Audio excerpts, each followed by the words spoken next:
28 جون 1919 France کا ایک شاندار محل. دنیا کے چند سب سے طاقتور لیڈر ایک ڈاکیومنٹ پر سائن کرنے والے تھے. ظاہر سی بات تھی، سب سمجھ رہے تھے کہ یہ ڈاکیومنٹ ایک جنگ کا خاتمہ لکھے گا، لیکن تاریخ نے اسے ایک نئی کہانی کی شروعات بنا دیا. اس ڈاکیومنٹ کا نام تھا the Treaty of Versailles.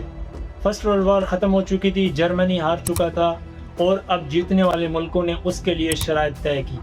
Germany سے اس کی ٹیریٹری لے لی گئی، اس کی آرمی کو صرف 1,00,000 سولجرز تک محدود کر دیا گیا اور اس پر اتنے بھاری جرمانے لگائے گئے کہ اس کی اکنامی سالوں تک اس بوجھ تلے دبی رہی. لیکن تاریخ صرف ٹریٹیز اور بارڈرز کی کہانی نہیں ہوتی، تاریخ انسانوں کی لکھی ہوئی لمبی داستان ہوتی ہے. جرمنی میں دھیرے دھیرے انتقام کی آگ جاگنے لگی. جرمنز نے سمجھا کہ انہیں صرف ہرایا نہیں گیا بلکہ ذلیل کیا گیا ہے، اور جب کسی قوم کے غصے کو ایک لیڈر مل جائے تو تاریخ کا رخ بدل سکتا ہے.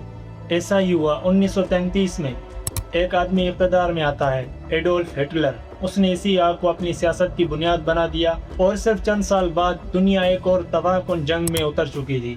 کیا ورلڈ وار 2 کی وجہ صرف ٹریٹی آف ورسائے تھی؟ جی نہیں، تاریخ کبھی اتنی سمپل نہیں ہوتی. لیکن یہ ٹریٹی ان اہم وجوہات میں سے ایک ضرور تھی جس نے دوسری جنگ عظیم کے لیے بیٹل فیلڈ تیار کی. کبھی کبھی ہسٹری کو بدلنے کے لیے ہزاروں گولیوں کی ضرورت نہیں پڑتی، ایک ڈاکیومنٹ اور اس پر کیے گئے چند سگنیچرز ہی کافی ہوتے ہیں.